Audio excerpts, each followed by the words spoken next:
বিরতির পর আবার অনুষ্ঠানে ফিরে আসা যাক। শিক্ষার্থী বন্ধুরা, তোমরা ব্যাপারটি বুঝতে পেরেছ? আচ্ছা, এবার আমরা যে টুকু নিয়ে আলোচনা করব সেটা হচ্ছে আল্লাহ কারো মুখাপেক্ষী নহেন। আমরা তেলাওয়াত শুনি। আল্লাহুস সামাদ। এর অর্থ হচ্ছে আল্লাহ কারো মুখাপেক্ষী নহেন, সকলেই তার মুখাপেক্ষী। এখানে দুটো অংশ আছে, একটা হচ্ছে আল্লাহ কারো মুখাপেক্ষী নহেন, শেষের শব্দটা কি? নহেন। এটা হচ্ছে নাবোধক শব্দ এবং তার আগের শব্দটা হচ্ছে নন ভার্ব। মুখাপেক্ষী, মুখাপেক্ষী এটা নন ভার্ব।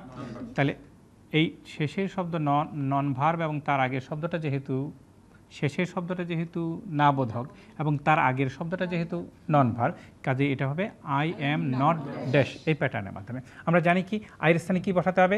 যার প্রসঙ্গে কথা বলা হয় সেটা হলো আল্লাহ, আয়ের জায়গা হলো আল্লাহ, এমটা হয়ে যাবে তখন ইজ, নটের জায়গা হবে নট।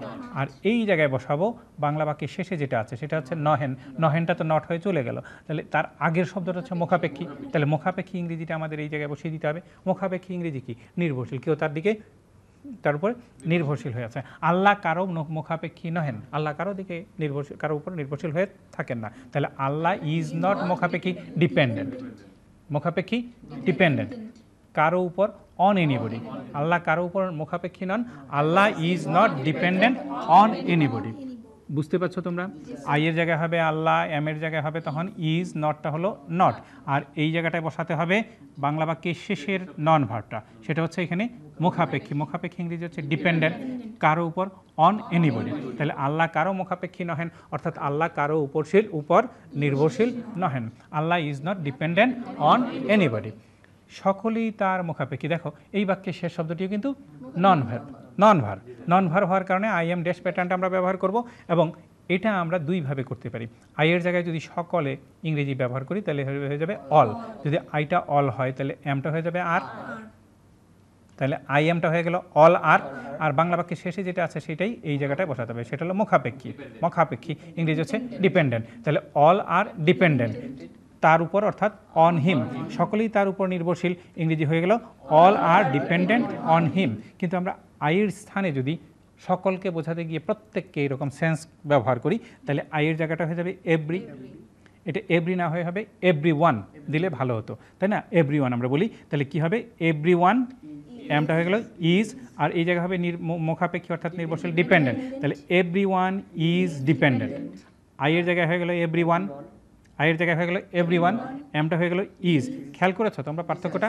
আয়ের জায়গায় যখন আমরা অল ব্যবহার করেছিলাম তখন এমটা হয়ে গিয়েছিল আর, আর আয়ের জায়গায় যখন এখন এভরি ওয়ান ব্যবহার করলাম তখন এমটা হয়ে গেছে ইজ, আর বাকিটুকু সব ঠিকই আছে, ডিপেন্ডেন্ট অন হিম। তাহলে সকলেই তার মুখাপেক্ষী, every one is dependent on হিম। এরপরে যেটা আছে সেটা হলো আমরা প্রথমে আবার আয়াত শুনব, তারপরে সেটার অনুবাদ দেখব এবং সেটার উপরে ভিত্তি করে এফএম মেথডের সাহায্যে আমরা সেটাকে ইংরেজিতে রূপান্তর করব। আমরা প্রথমে আয়াত শুনে নিই। এই ছোট্ট অংশটুর অর্থ হলো তিনি কাউকে জন্ম দেন নাই।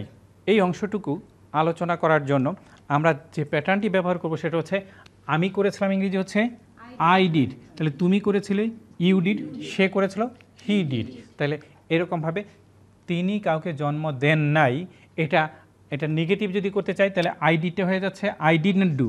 দেখো খেয়াল করো ব্যাপারটি খুব সুন্দর করে বোঝো, আই ডিড নট ডু, এই নট শব্দটা ব্যবহার না করেও কিন্তু আমরা সেটার নেগেটিভ করতে পারি। আমরা এখানে দেখব আইয়ের জায়গা হলো তিনি, তিনি ইংরেজি হচ্ছে হি, এখানে জন্ম দেয়া ইংরেজি হচ্ছে বিগেট, জন্ম দেয়া ইংরেজি হচ্ছে বিগেট। তাহলে এটা ডিড ফর্ম মানে হচ্ছে কি ডু ডিড, প্রথম শব্দটা হচ্ছে বিগেট, তাহলে বিগেট বিগট, তাহলে এখানে হচ্ছে বিগট, ডিডটা হয়ে গেল বিগট। ব্যাপারটা হচ্ছে ইংরেজিতে এরকমভাবে বলা হয় তিনি কাউকে জন্ম দেন নাই, তিনি জন্ম দিয়েছিলেন কাউকে না।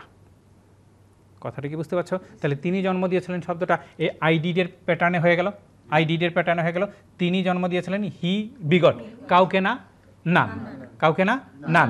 যে কথাটাই বলেছিলাম এই নটটা ব্যবহার না করে সরাসরি এই নাবোধক শব্দ ব্যবহার না করে এখানে নাট না ব্যবহার করে নান বা নো ওয়ান যদি ব্যবহার করা হয় তাহলে সেটা নাবোধক হয়ে যায়। তাহলে কি দাঁড়াচ্ছে? তিনি কাউকে জন্ম দেন নাই, আয়ের জায়গায় হলো হি, জন্ম দিয়েছিলেন ইংরেজি হচ্ছে বিগেট জন্ম দেয়া, বিগট জন্ম দিয়েছিলেন। তাহলে হি আইডিটা হয়ে গেল হি বিগট, কাউকে না, ইংরেজি হচ্ছে নান।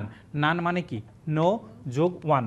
নো মানে না, ওয়ান মানে হচ্ছে এক, তাহলে নো ওয়ানটাকে একসাথে বলা যায় নান মানে কেউ না, কাউকে না, কেউ না বা কাউকে না। তিনি কাউকে জন্ম দেন নাই, হি বিগট নান।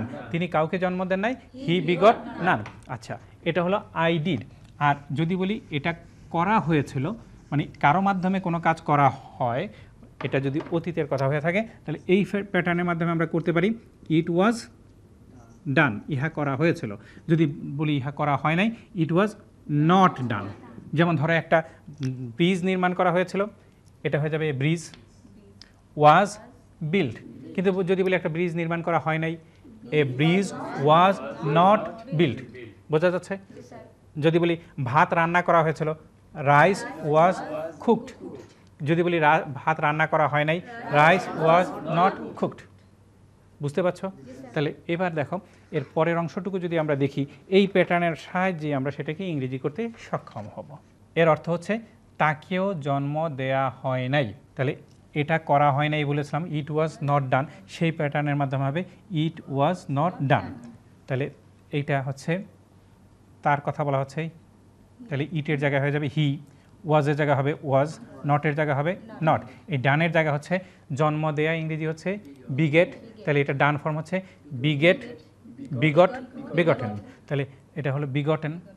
ও থাকার কারণে ইংরেজি হচ্ছে অ্যাজ ওয়েল। তাহলে ইট ওয়াজ নট ডান, ইহা করা হয় নাই, তাকে জন্ম দেওয়া হয় নাই, এটা ইটের জায়গায় হয়ে গেল হি, তাকে।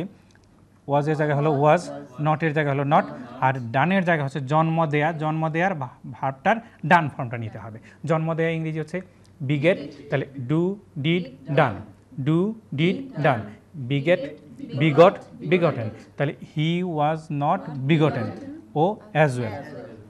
দেখো এটাকে কিন্তু আমরা অন্যভাবে করতে পারি। একটু আগে বলেছিলাম না, ওই যে নান শব্দটা ব্যবহার করে নেগেটিভ ব্যবহার করা যায়, এটাকে আমরা কিন্তু এই প্যাটার্নের ব্যবহার করতে পারি। নর ওয়াজ ইট ডান, এই যে ইট ওয়াজ নট ডান এভাবে না করে আমরা বলতে পারি নর ওয়াজ ইট ডান। ইট ওয়াজ নট, এই যে নটটা আছে এই বাক্যে, এই প্যাটার্নে আমরা নট ব্যবহারই করলাম না, না করে এই নটের পরিবর্তে আগে নর ব্যবহার করে ফেললাম। নট যদি ব্যবহার করি তাহলে এটা যেটা ছিল ইট ওয়াজ, এটা হয়ে যাবে ওয়াজ ইট। ইট ওয়াজ ডান, এটা হয়ে যাচ্ছে ওয়াজ ইট ডান। নটটা আগে নর হয়ে চলে আসে। তাহলে কি হলো, নর ওয়াজ ইট ডান। এই প্যাটার্নের মাধ্যমে যদি এটির ইংরেজি করতে চাই তাহলে হয়ে যাবে নরের জায়গায় নর, ওয়াজের জায়গায় ওয়াজ, ইটের জায়গায় হলো হি, আর ডানের জায়গায় হলো বিগটন। তাহলে তাকেও জন্ম দেওয়া হয়নি, নর ওয়াজ হি বিগটেন। আমরা দুইভাবে বলতে পারি, he was not begotten as well, অথবা বলতে পারি নর ওয়াজ হি বিগটেন, নর ওয়াজ হি বিগটেন। এরপরে যেটা আছে সেটা হলো, আমরা প্রথমে লাস্ট আয়াতটা শুনি। ولم يكن له كفوا أحد। এর অর্থ হচ্ছে তার সমতুল্য কেউ নাই। ইংরেজিতে এই যে এইরকম বাক্যগুলো হয় আছে কেউ না। কথা বুঝতে পারছো?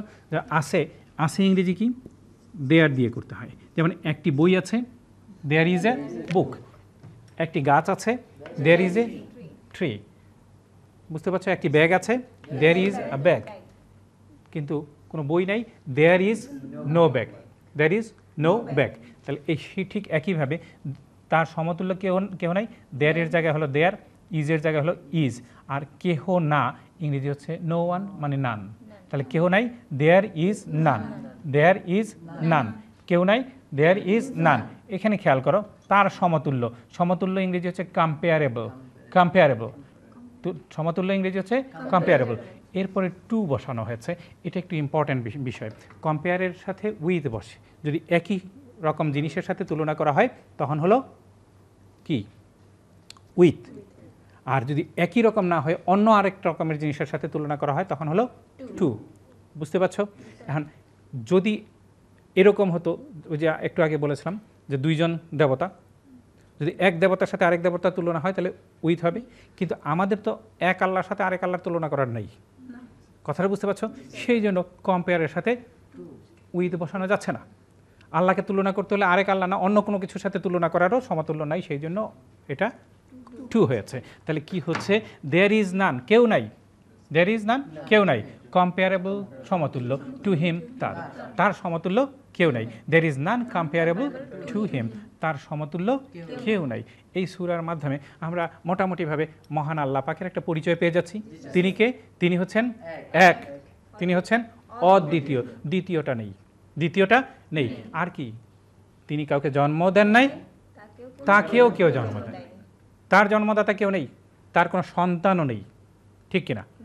আর কি হচ্ছে? তার সমতুল্য কেউ নেই। তো কেমন লাগছে তোমাদের কাছে? বুঝতে পারছো? বোঝা যায়? আচ্ছা, এতক্ষণ তোমরা আমাদের সাথে থাকায় তোমাদের ধন্যবাদ।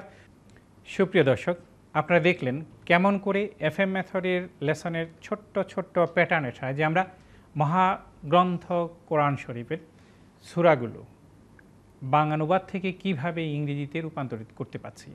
আমাদের এই অনুষ্ঠান আপনাদের কাছে কেমন লাগছে তা আমাদের চিঠি লিখে জানাবেন। আমাদের কাছে চিঠি লেখার ঠিকানা: প্রযোজক কোরআনের ভুবনে FM method, Islamic television, 34-1 Paribagh, Bangla motor, Dhaka 1000। আগামী অনুষ্ঠান দেখার আমন্ত্রণ রইল সপ্তাহে ঠিক একই দিন একই সময়ে। আজকের এই অনুষ্ঠান এখানেই শেষ করছি। আল্লাহ হাফেজ।